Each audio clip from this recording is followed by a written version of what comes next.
"You're not even going to fight for the house?" she said, not even glancing up from her phone. "My lawyer will handle everything." I didn't say a word. I just smiled, stood up, and wiped the condensation off my glass with the corner of my sleeve. Lemon water. No ice. It's what I drink when I'm about to dig a grave, metaphorically speaking. That afternoon, the sun hit the lake behind our house like it was made of fire. Everything looked serene, peaceful, almost sacred, like the surface of a lie that's held up for too long and is just beginning to crack under its own weight. Her name's Danielle, 43. Former Pilates instructor turned business coach with a YouTube channel no one watches unless she's posting in a low-cut blouse. We've been married 18 years. Or, as she put it recently, long enough to evolve. She evolved all right, into someone I didn't recognize. Someone who thought she could erase me with a signature and a smug little smirk. She said I could keep my pension. As if that was some sort of favor.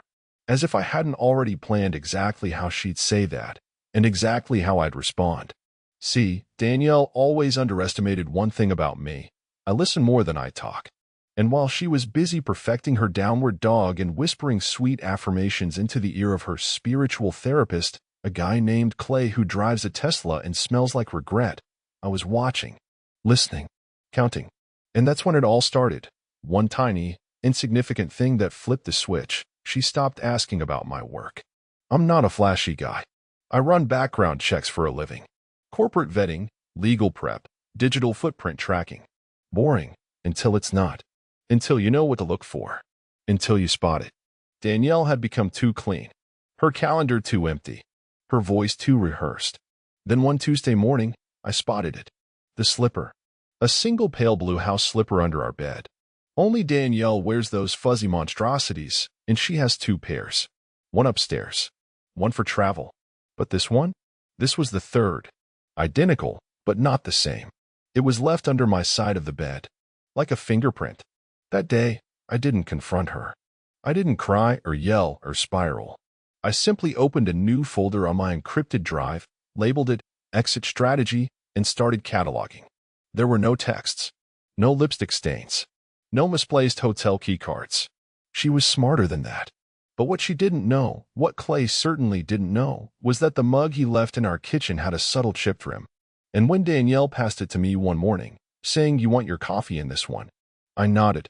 Then I slid it into a padded bag and mailed it to my buddy Leo, former CSI, now runs a private forensics lab out of Ohio. He owed me. Results came back 4 days later, one partial mail print not matching mine. Trace DNA from a beard follicle. And clay residue. Actual clay. As in sculpting compound. Clay teaches pottery on Saturdays. He thinks it's charming.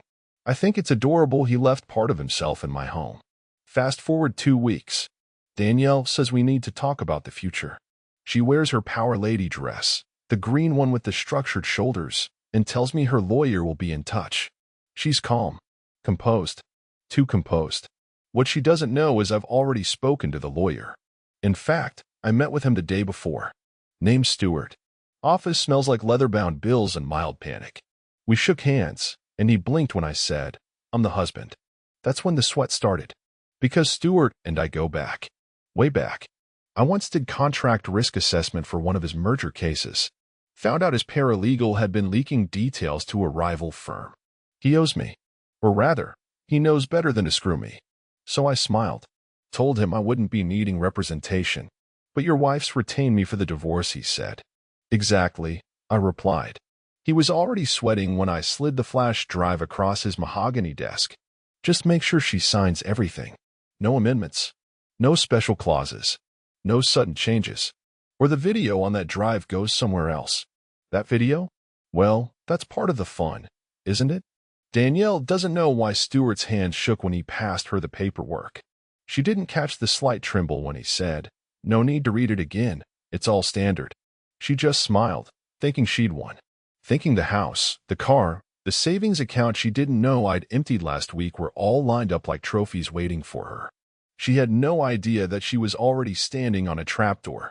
And tomorrow, when she calls me to gloat, when she calls to tell me it's done, that she's free, she'll hear a different voice on the other end. Not mine. And that voice will ask her just one question. The same one Stewart couldn't answer. The same one that will change everything. Do you know what that question is? You will. Next time. Danielle called at 8:07 a.m. sharp, right on schedule. That's the thing about her. Predictable as hell when she thinks she's ahead. I watched her name flash on the screen, then let it ring. Twice. 3 times. I wanted her just annoyed enough to let something slip.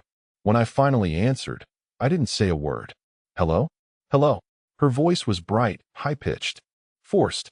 I just wanted to say, everything's finalized. Stuart filed this morning. We're officially separated. I know it's a lot, but I hope we can be mature about this.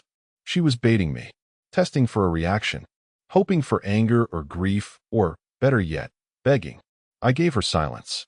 Then he filed. Yes, she said, a little too fast. It's done. You'll get your copies soon. But don't worry, I didn't go after the pension. I'm not vindictive. I could almost hear her adjusting her earrings while she said that. The ones I bought her 5 years ago when she pretended she wasn't sleeping with her friend from yoga. Thanks, I finally said. That's very decent of you. She paused. I could practically hear her smirk. You know, maybe you'll find someone more compatible. Someone who doesn't hold you back. That's when I let it land. Just one line. I hope Clay appreciates what you've done for him. Silence. 2 seconds. 4. Then the sound of her breath catching just slightly, like a singer who forgot the next line. Who, she said. And that was her first mistake. Never mind. I replied, sweet as a sermon. Tell Stuart I said thank you. He handled things beautifully. Then I hung up. I didn't have to see her face to know she was standing in her kitchen, staring out at the lake with a sick feeling blooming in her chest. Because she forgot one thing. Lawyers don't just file. They negotiate. They disclose. They advise. And if Stuart filed that fast, she'd never read the final clause. The one that voided her claim to the property if a third party had cohabitated in the marital home during the prior 12 months. Which Clay had. Repeatedly. Sloppily. And with his shoes on. Idiot. That clause was Stuart's way of paying me back for keeping his paralegal scandal quiet 5 years ago. That flash drive I handed him didn't even contain the blackmail. It was a bluff. He never even plugged it in. He just assumed I had something. And now Danielle had signed away her stake in the house thinking she'd bled me dry. She hadn't seen anything yet. But it gets better. See the house. It's not just a house. Not just equity and property lines. It's history. My great-grandfather built the original foundation in 1946 with his bare hands and a bottle of whiskey in his coat pocket. Every brick has a story. Every floorboard has a creak that means something. She thought she was stealing my past. She didn't know she was standing on my future. The day after the call, I went to the mailbox and pulled out a thin, cream-colored envelope. No return address. Just a seal in dark red wax, a rook chess piece. Inside, a folded sheet of linen paper. Initiated, it said. Phase 2 begins at the signing. Your file has been activated. Your handler will be in touch. I smiled. Danielle never knew that my side business wasn't just vetting corporate execs or tracing digital threats. That was the cover. The real money came from discreet operations for a legal intelligence syndicate. Gray contracts, they call them. Legal revenge, surgically executed. Quiet, efficient, and devastating. And I just used their legal team, some of the most ruthless document hounds in the Northeast, to ghostwrite every inch of Stuart's final filing. Stuart thought he was doing me a favor. He had no idea whose paperwork he was submitting. But here's where things get complicated. Clay, our little beard-flecked Potter boy, wasn't just a side piece. He was the secondary beneficiary on Danielle's newly updated life insurance policy. The one she didn't realize I had access to because she'd used her shared login. Yes, our anniversary date. To view it one drunk Tuesday night. Clay was in it deep. And worse, he's married. Not to Danielle. To a woman named Teresa. Teresa owns the gallery where Danielle's been stashing her business expenses. That little storefront downtown? Yeah, it's in Teresa's name. Clay was sleeping with Danielle, but Danielle was laundering through Clay. And now all 3 of them were linked. Which brings us to the key item. The symbol. The rook. It was on the flash drive. It was on the envelope. And it's carved into the underside of the antique chessboard Danielle gave me for our 10th anniversary. The one she said she found in some flea market in Quebec. Except it wasn't from a flea market. It was from a man named Edward Rains. My first client. A chess master. Blackmail target. Suicide note writer. And it was the first case I ever buried. I thought that part of my life was over. But the rook just moved again. And this time, it's not checkmate. It's a trap. Because Clay just booked a one-way ticket out of the country. And he doesn't know that Teresa knows. He doesn't know she's been tracking his purchases. And Danielle? She thinks she's about to run off with him. But the airport isn't where their escape begins. It's where it ends. And when they get there, they'll both find out what was on that flash drive after all. Clay's flight was scheduled for Thursday. One way to Portugal. Lisbon, to be exact. He booked it under a burner name, Lucas Meyer. Amusing, really, since his own mother's maiden name is Meyer. If you're going to fake an identity, try not to be sentimental about it. Teresa texted me the screenshot of the booking confirmation. Not because I asked her to. Because she needed to see the look on Clay's face when the curtain dropped.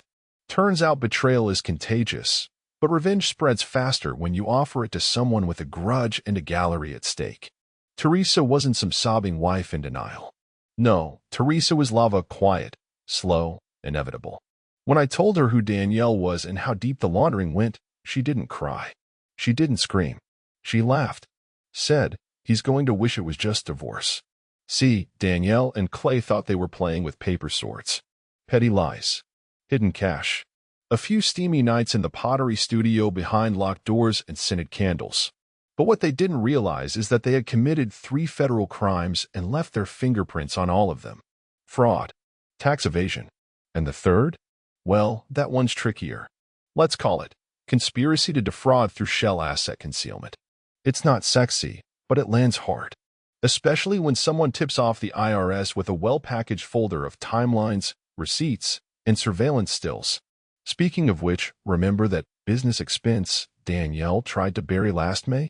$14,600 for strategic coaching materials?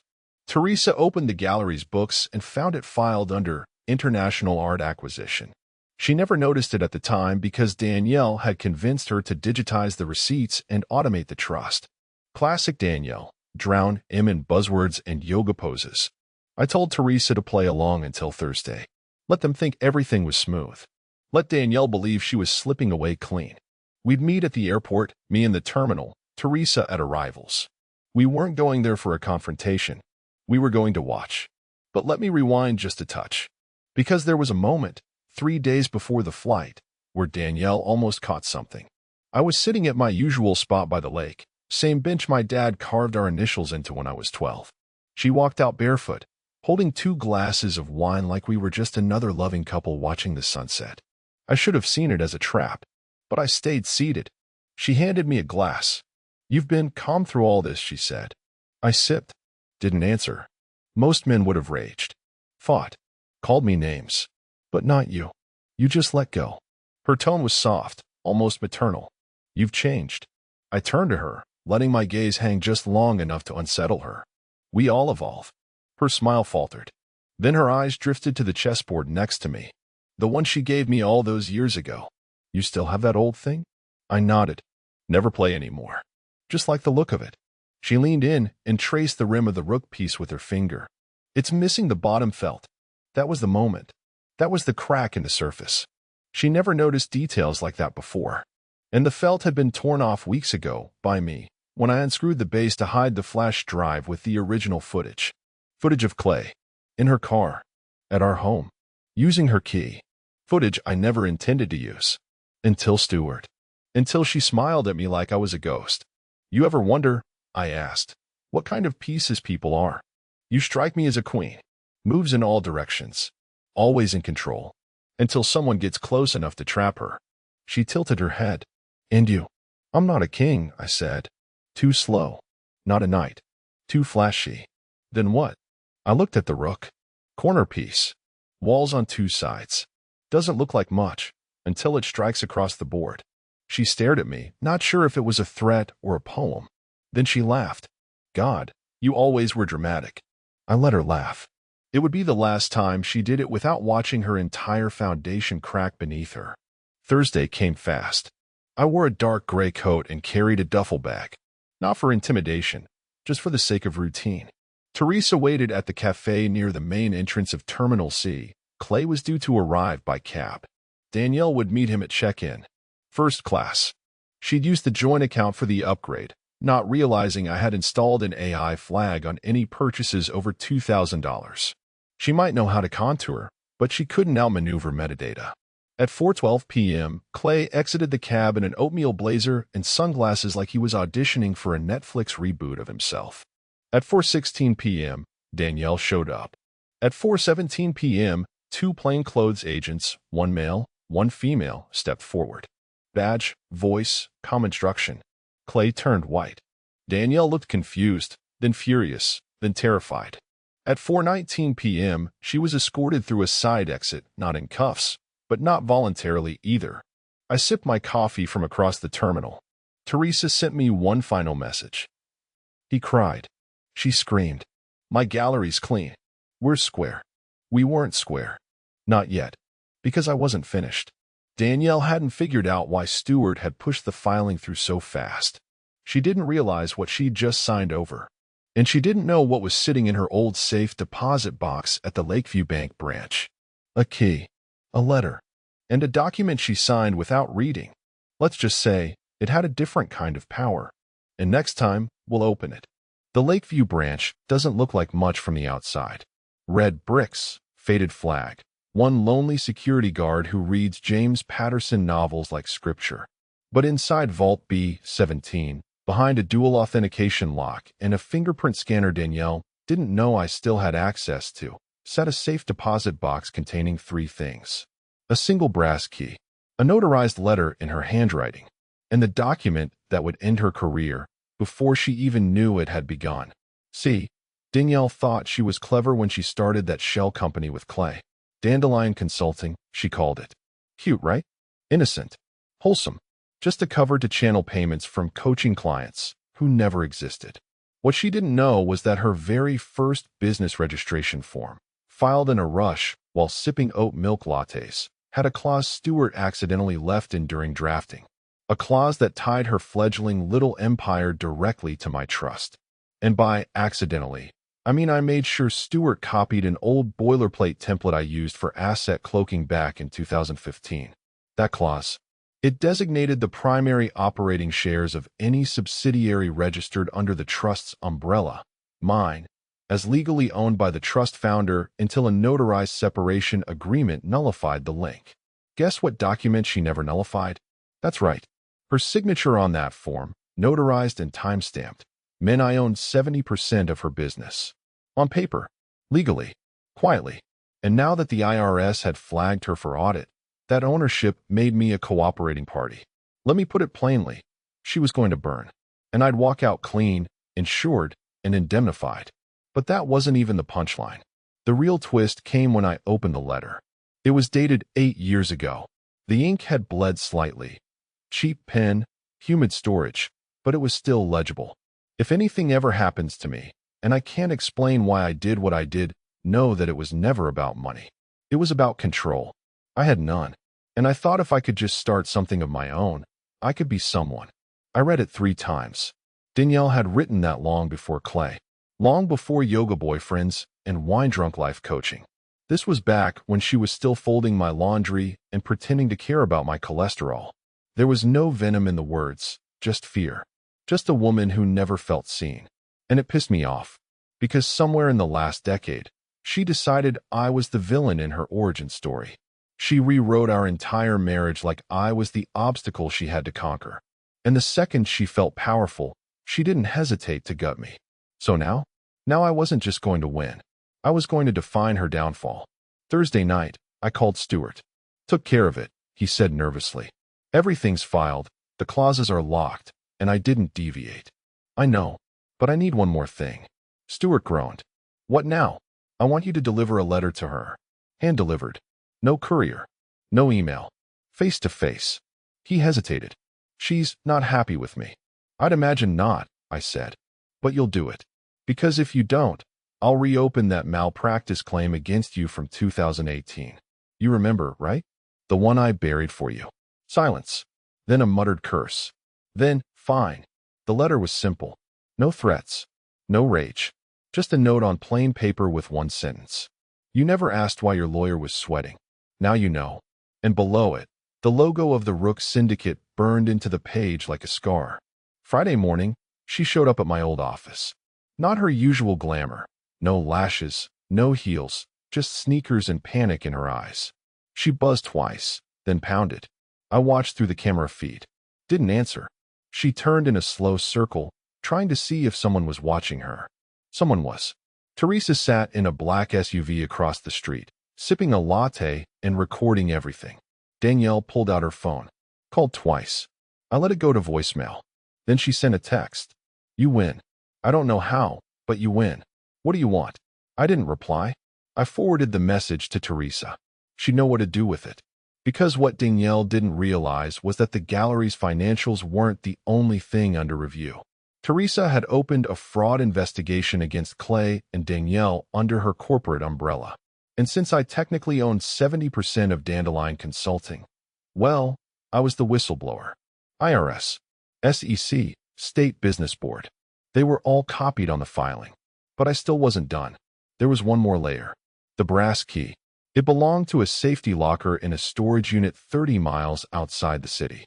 We used it for old tax files and seasonal decorations. Danielle forgot it existed. Most people would. Inside was a shoebox wrapped in wax paper, sealed with duct tape. It contained the original contract Danielle signed when we bought the house.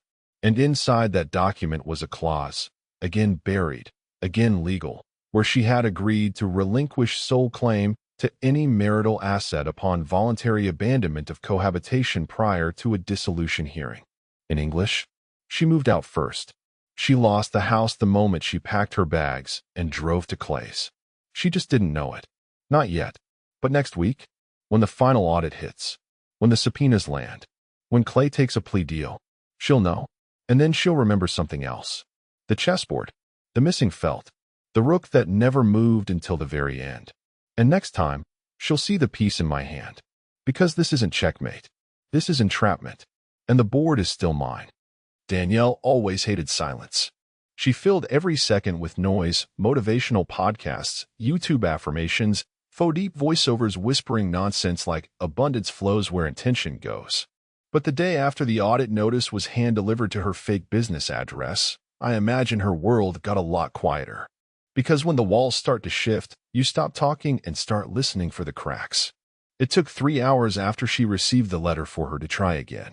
This time, she sent an email not from her personal account, but from Dandelion's official domain, probably hoping to shield it behind a business excuse. I believe there's been some confusion.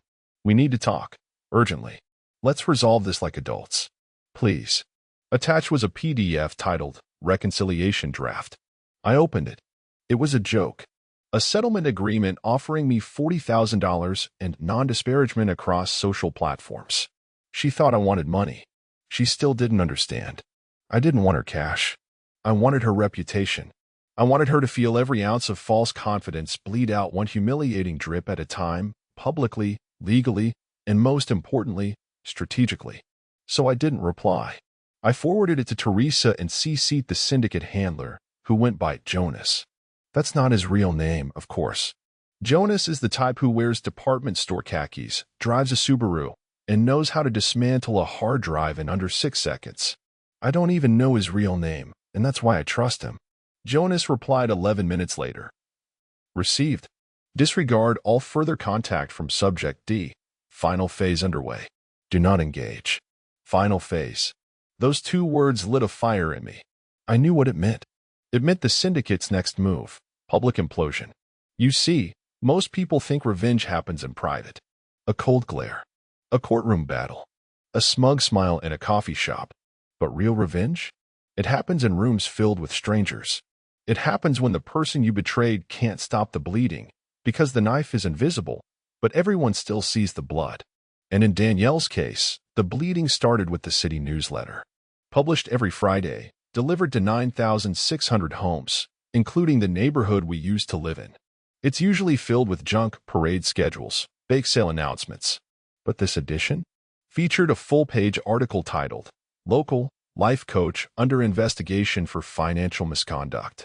No names mentioned, but enough hints, owner of a lakeside property recently sold, business established through third-party coaching network, allegations of fictitious invoices and client misrepresentation. Danielle read it. How do I know? Because she called Teresa. Teresa recorded the call. You don't know what you've done, Danielle hissed. That man is dangerous. He's behind this. Behind what, Danielle? Your forged tax documents or your affair with my husband? You don't understand. He's been planning this. For years. Good. Then maybe next time, you'll keep your yoga mat out of other people's marriages. Click. That recording? Teresa sent it to her lawyer. Because it turns out, once you admit on tape that you knew about the fraud and that you did it with intent, well, that's what they call willful participation. The syndicate loved that. They issued a statement of acknowledgement, an internal designation that Danielle was no longer a civil containment subject. She was now a public detonation target, which meant this wasn't about controlling damage anymore. This was about broadcasting it. And just like that, my phone buzzed with a message from Jonas. Ready for media packet launch. Approve.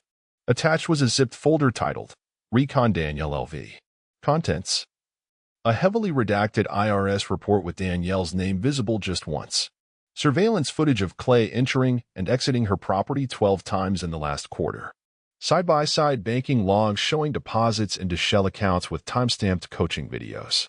In one final piece, an email. Sent from Danielle's personal Gmail to Clay. Subject, the house is mine. He won't fight it. Too predictable. There it was. One sentence. One nail in the coffin. I replied with a thumbs-up emoji. I don't know who the syndicate sends the packets to. Might be a reporter, a disgruntled ex-client, a subreddit moderator. It doesn't matter. The moment that folder is out in the wild, the court of public opinion opens session, and the sentence is always the same. Exile. And Danielle? She thrived on perception, on image, on playing the part of the enlightened woman who overcame her limiting partner. But now the narrative was eating her alive. That night, around 2:30 a.m., she showed up at the lake house. I know because the security system logged her entry. The code hadn't changed. I wanted her to come. She walked in, barefoot, mascara streaked, clutching a raincoat. She didn't know I was upstairs, watching on the feed. She wandered through the living room, muttering, "It's all gone," over and over. She stood in front of the chessboard, stared at the rook. Then she did something I didn't expect. She picked it up and slammed it into the floor, shattered it. The piece rolled across the tiles. And beneath it, where I'd glued a second flash drive, was everything she never wanted to remember. Her voice, her lies, her plan. I'd left it there on purpose, because the next step wasn't to destroy her. It was to make her confess. And for that, I needed someone else. Someone who'd been watching longer than even I realized. Someone who just sent me a letter. From her mother. The envelope was plain. No return address. Handwritten. Mailed the old-fashioned way. Actual postage stamp, slightly off-center. The handwriting was neat but stiff, like it hadn't been used in a while. Inside, 3 things. A folded note. A faded photo of Danielle, maybe 20 years ago, standing in front of a green door with a woman I recognized instantly. A clipping from a church bulletin. Danielle's maiden name circled in red, next to the words "Speaking engagement postponed due to family health matter." The note was brief. 7 lines. You don't know me, but I know exactly what she is. She's been like this since she was a teenager. Manipulating, performing, pretending. But it always falls apart eventually. She thinks I'm dying. I'm not. She thinks she's safe. She's not. Let me know when you're ready to finish this. Elaine. Elaine. Danielle's mother. We'd met only a few times. Weddings, holiday dinners, the kind of forced occasions where everyone's polite, but no one really listens. She always felt distant. Cold. But sharp as hell. I used to think she disapproved of me. Now I wasn't so sure. Danielle always painted her mother as a judgmental relic from a forgotten era. But judging by this letter, the old woman had a spine of iron and receipts going back decades.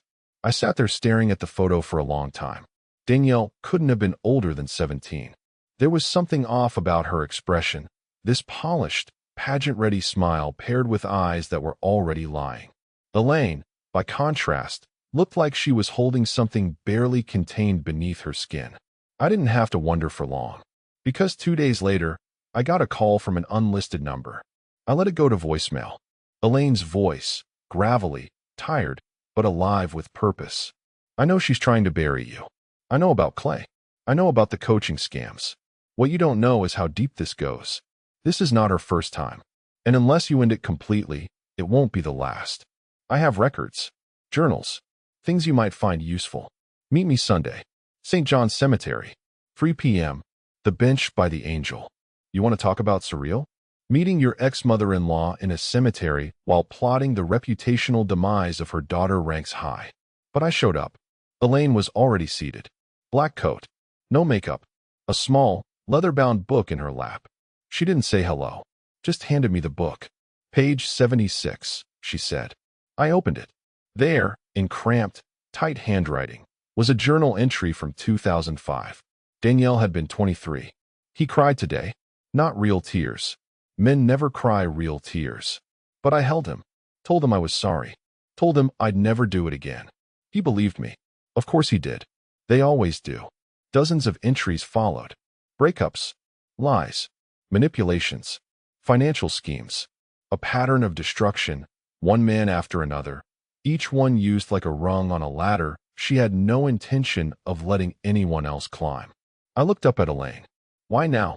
She took a long breath. Because she made me choose.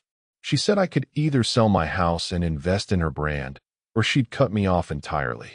She said I was old, bitter, and that she didn't need me anymore.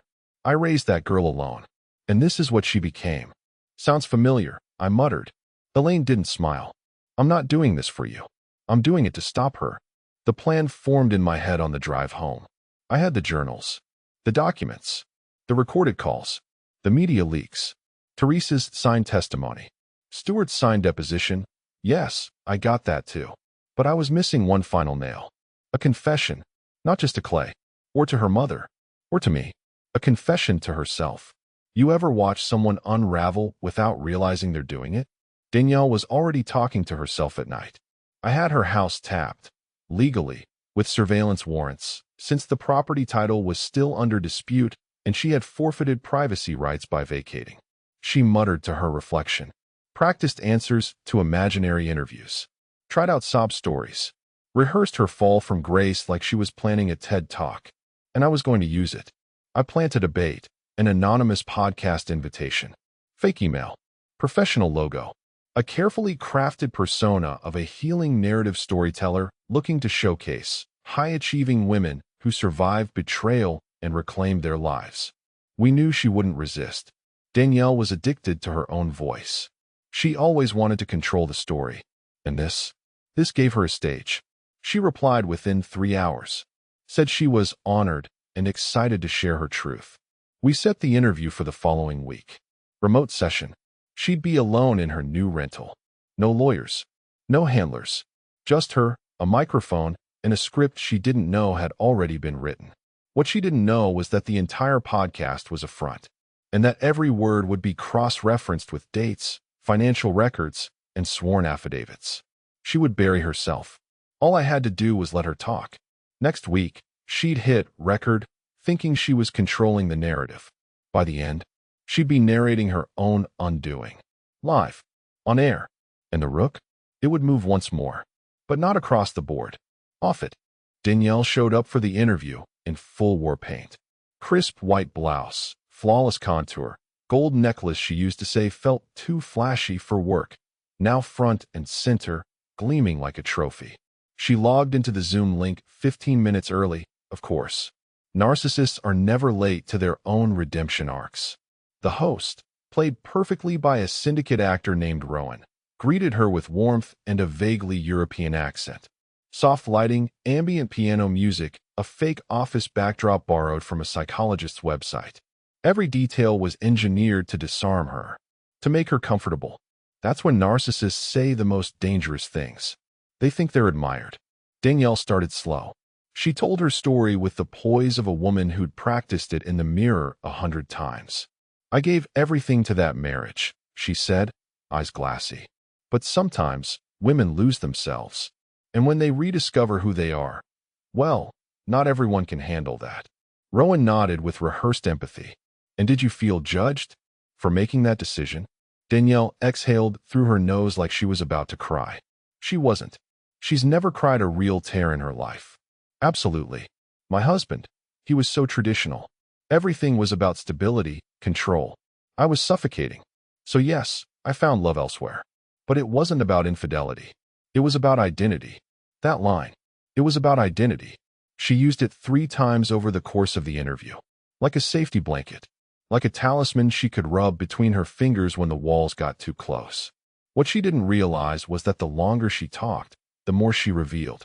She admitted to merging bank accounts with Clay without disclosing it during divorce proceedings. She laughed about some questionable invoices she'd created during her coaching launch. She even bragged that the house was always going to be mine, and that she'd moved out early just to mess with his head. Every one of those statements, a confession, every timestamp, cross-referenced. And every time she swirled that glass of Cabernet like she was on Oprah, another nail got hammered into her own coffin. We recorded 54 minutes of audio. 43 were legally admissible. The rest?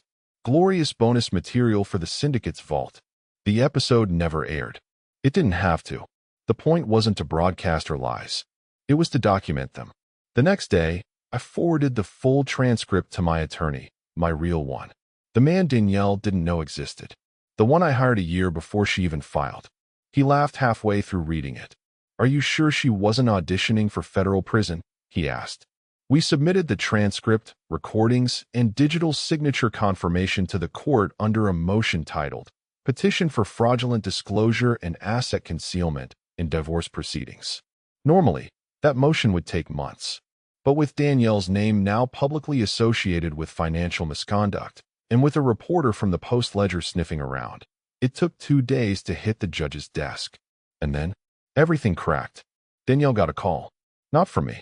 Not from Rowan. From the State Fraud Unit. Her voice on that call, captured thanks to the court's warrant for phone monitoring, wasn't performative. It wasn't graceful. It wasn't anything she'd rehearsed. I don't know what you're talking about. No, I never. This is all just a misunderstanding. You don't understand what he's doing.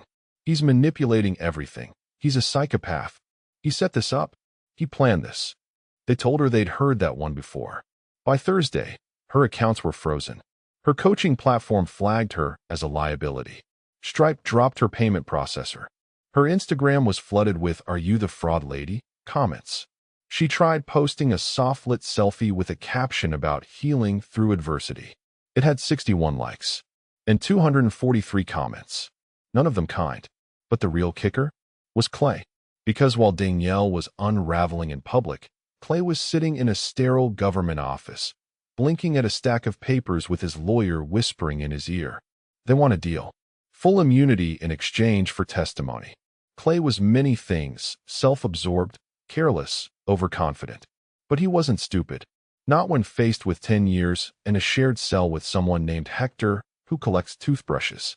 He flipped, signed a full confession, named Danielle as the architect of the operation, provided receipts, emails, passwords, even voice memos she left him that began with, "Delete this after you listen." He never did. That night, I got another email from Jonas. Subject, Queen removed. Inside was a single line. Asset neutralized. Social collapse at 87%. Criminal referral underway. Final steps pending. And beneath it, an attachment. A video. Danielle, pacing her rental living room, rambling into her phone, screaming at someone, probably Stuart. "You promised this would be clean. You said the filings were tight. I signed what you told me to sign." She didn't know she was recorded. She didn't know the audio feed was live. She didn't know this was the final nail.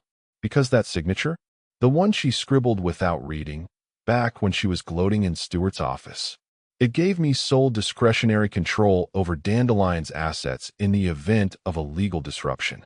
So I made a final decision. I sold it. To Teresa. For $1. And a smile. Danielle's empire was now legally owned by the woman whose marriage she torched. And the woman she once mocked for never having ambition now owned her brand, her business, her mailing list, and the rights to every inspirational video she ever uploaded. She had no idea. Not yet. But tomorrow? Teresa's making an announcement. Live. With Danielle's face still plastered across the banner. Only now the slogan reads, Dandelion Coaching, reclaiming life after betrayal, starting with ours.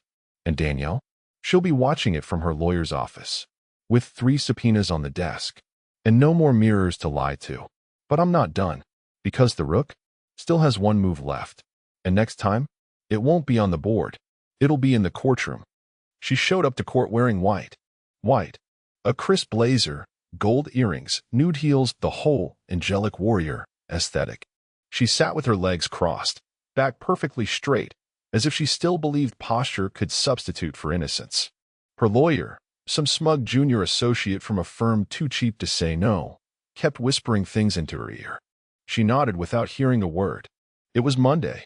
Preliminary hearing. Just discovery. But the gallery was full.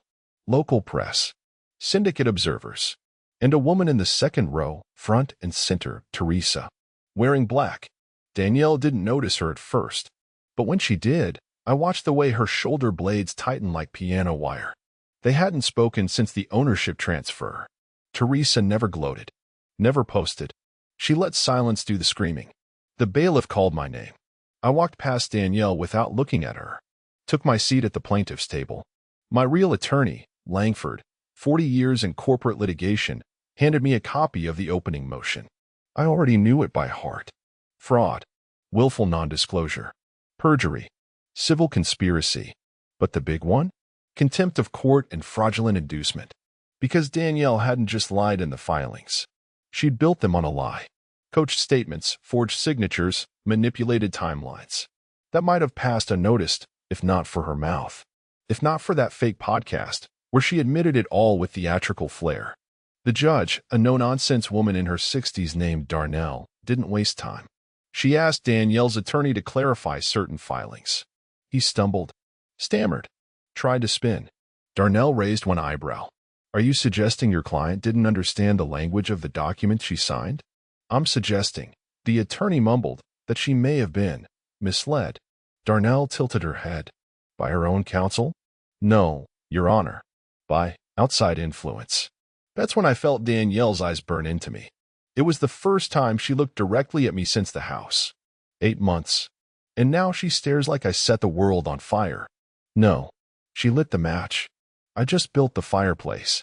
Langford stood, cleared his throat, and calmly produced Exhibit 17, the full transcript of Danielle's podcast confession, notarized and time-verified.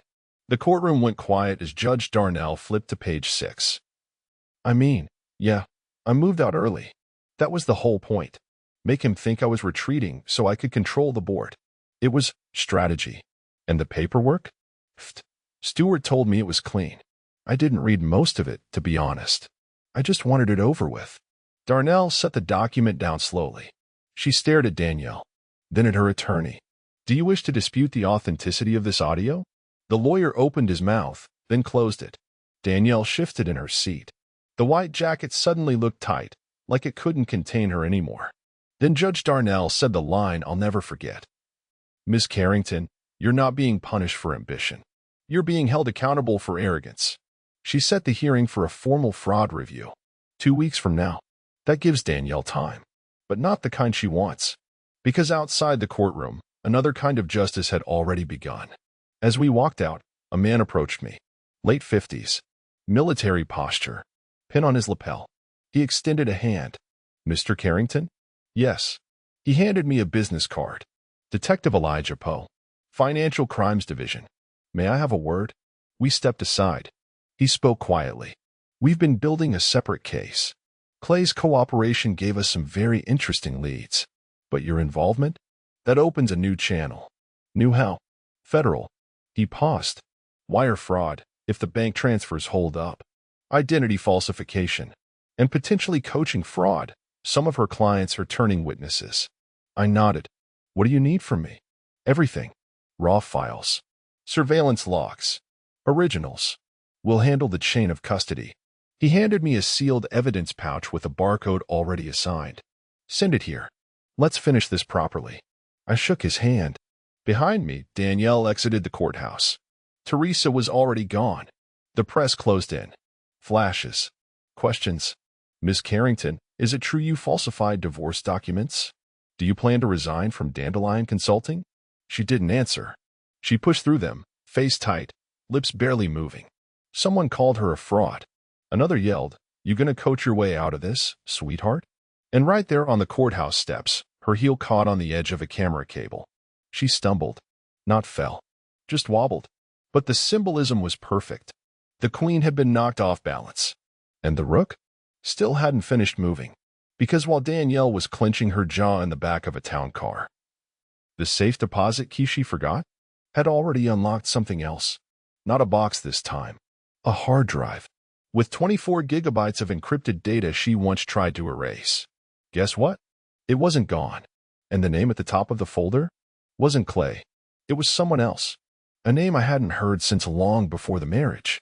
A name I never thought would matter again. Until I saw it burned into the metadata timestamp. Project M. Rains. Next time, I'll tell you who Rains is. And why Danielle ran the same con on him 10 years ago.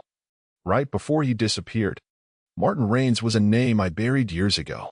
He wasn't a friend. He wasn't even a client, not in the traditional sense. He was a favor. A case I took as a personal debt to someone who saved my father's pension after a corporate raid in '98. Rains had money, legacy, influence, and a problem wrapped in a silk dress with practiced tears and a gift for psychological sleight of hand. Her name? Danielle. But back then, she called herself El Kincaid. Different last name, different city, same pattern. Rains had fallen for her during a summer retreat. He was mid-50s, newly widowed, managing a trust fund that could buy half the county. She was 25, full of purpose, pain, and perfectly calculated charm. She convinced him to invest in a mental wellness startup she was co-founding. Something about coaching, therapy integration, crystals, God knows what. The pitch was nonsense. But the documents were airtight. Until Rains vanished.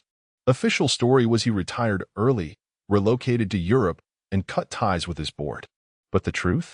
The truth was darker and, until now, incomplete. Because when I decrypted the folder Danielle hid inside that old safe deposit hard drive, I found the original incorporation papers for Kincaid Wellness Solutions, dated 3 weeks before Rains disappeared. His name listed as chairman. 3 digital signatures. 1 document, scanned, high-resolution, time-stamped, was a letter addressed to L. I transferred the funds as you instructed. If this works, I want to talk about what we discussed in Big Sur. I want to make this real. I want to believe you this time. The letter was never sent. But the funds? $2.1 million. Gone. Buried through 8 shell companies.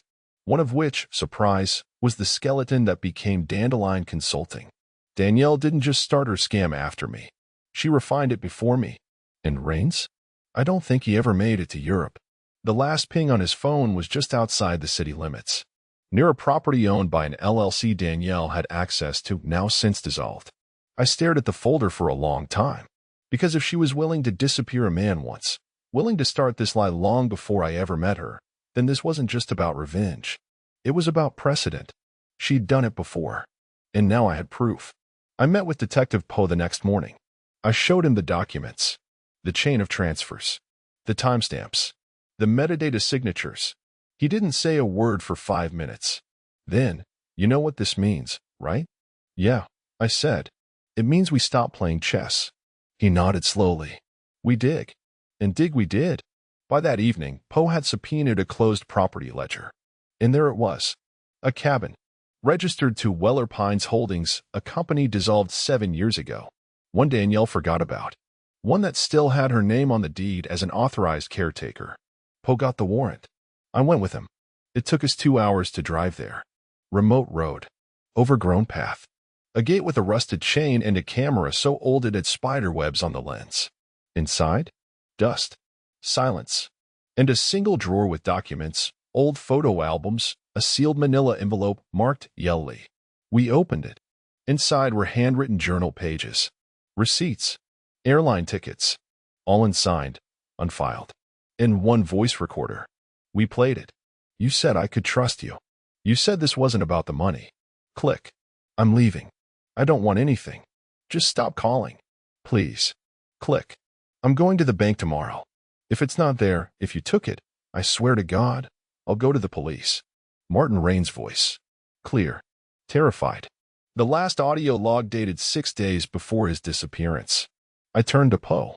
This enough for a cold case reactivation? He didn't blink. This is enough for a task force. By Friday morning, the news was everywhere. Local coach tied to missing millionaire and fraud scandal expands. Danielle tried to go silent. She disabled her socials, shut down her site, but she couldn't outrun the past. Because the syndicate doesn't just expose, it archives. And as the headlines screamed, the courtroom filled again, this time for the fraud hearing. She arrived flanked by 2 attorneys. Hair flat, no makeup, sunglasses indoors. I almost felt something. Not pity, not regret. Just the weight of the final act beginning. Judge Darnell didn't let her speak. She read the list of verified misconduct like a surgeon reading a terminal diagnosis. Calm, precise, unflinching. Then came the words. Court finds sufficient grounds for full financial restitution, reversal of property claims, and immediate transfer of ownership back to plaintiff. I didn't smile. I didn't even look at Danielle, but I felt her world crumble right there in that silence. You know how I knew? Because Teresa leaned forward in the gallery and whispered, just loud enough for me to hear. Check. Danielle didn't move, didn't cry. She just deflated. All that posture, gone. All that defiance, gone. And then, the bailiff handed her a white envelope. Federal summons, criminal fraud, conspiracy, and possible involvement in a missing person case. And next time, Danielle won't be walking into court in heels. She'll be escorted, because the Rook's final move isn't just a capture, it's removal from the board. Danielle never made it out the front doors. The moment Judge Darnell adjourned the hearing, 2 federal agents stepped forward from the back of the courtroom. Not rushed, not loud, just the kind of quiet authority that makes every muscle in the room go stiff. Danielle Carrington, the taller one, said, holding up a warrant. You're under arrest for federal wire fraud, conspiracy to commit financial deception, and willful obstruction in a missing persons investigation. Gasps. One woman actually stood up, hand to her mouth. Press flashed photos like it was a red carpet. Danielle turned to look at me one last time. I swear, if you didn't know better, you'd think she was about to say thank you. She didn't speak, didn't cry. She just allowed herself to be cuffed, her designer blazer bunching up as the cuffs clicked. All that poise? All those years of performing control? Gone. Like mist. They walked her out the side door. But her story was far from over. Because the Martin Rains investigation exploded overnight. The news broke nationally. CNN ran a segment called The Coach and the Disappeared. Podcasts grabbed it. Reddit lit up with threads r/pro-revenge, r/true crime. Even r/relationship advice was flooded with wild speculation. People started coming forward. 2 men in Ohio, 1 from Arizona, each with eerily similar Danielle stories. Different names she used. Same con, same tactics. And now, there's a federal task force sorting through it all. They're calling it the Kincaid pattern after her old alias. You'll hear more about it. Maybe even see a docuseries in a year. But that's not my concern. Because for the first time in 2 years, my house is quiet again. Real quiet. Not the tense, waiting for the blow kind. The kind where you exhale and realize the war's over. I took the chessboard from the shelf. The one she shattered. I gathered the broken rook, glued it back together, not perfectly. One crack still visible down the center. That crack stays. As a reminder, I set it back on the board, not in its original corner, but dead center. Not a piece anymore. A monument. I got a call the next week from Teresa. She wanted to thank me. Not for the business transfer. Not for the revenge. But for the closure. Said she used to wonder what she did wrong. She doesn't anymore. She's rebranding Dandelion into something real. Scorched earth recovery. I told her it was too much. She told me that was the point. We laughed. Then we didn't. And as for me, I left my job, packed up the files, the drives, even handed off my syndicate contacts to a clean replacement. I kept one thing, a handwritten note from Jonas that came in the mail last week. Rook concluded. Exit locked. You're free to go. Jay. Funny. They never say goodbye. Just go. I stood at the lake that evening. Same lake Danielle once posed by for photos. Same bench my father carved. Everything looked the same. But it wasn't. She's awaiting trial now. No bail. Clay testified. So did Teresa. So did Elaine. Turns out, Danielle's mother had more to say. Turns out, Danielle wasn't just trying to escape me. She was running from herself, her past, her patterns, her trail of broken men and doctor documents. But you can't outrun a mirror. You can't outrun the truth. And sometimes, the quietest man in the room is the one building the gallows. So if you're reading this thinking I'd never let that happen to me, just remember, it didn't happen to me. It happened to her. I just held the rope and let gravity do the rest.